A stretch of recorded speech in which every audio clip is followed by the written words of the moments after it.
Joshua was fighting a physical battle on the ground against the enemy, but the victory was being determined spiritually on the mountaintop. Joshua had to fight the enemy on the ground, in the valley, but the victory was set on the mountaintop by God. That's the theme of the book of Joshua. Bam. You could describe the book with that statement. Joshua had to fight the battle physically on the ground, but his victory was guaranteed spiritually on the mountaintop by God.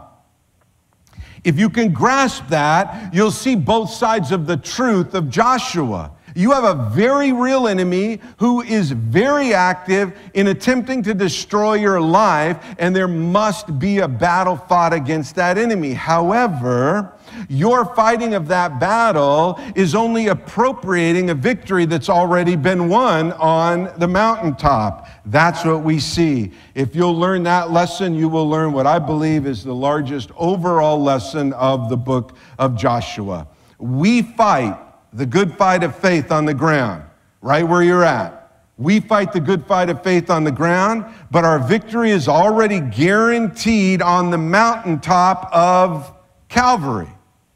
Our victory's been won. Kadesh Barnea is the gateway to the promised land,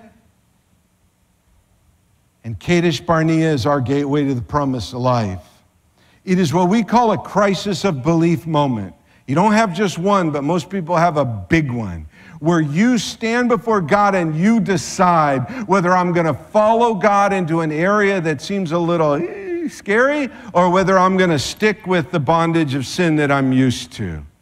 That's a Kadesh Barnea moment. It's a gateway moment. Each of us have that personal moment, and at that point, each of us must decide whether we are going to have the courageous faith to exhibit fearless obedience, to say, Lord, I can't see it. It looks a little scary, but I know you're calling me to it, so I'm going for it.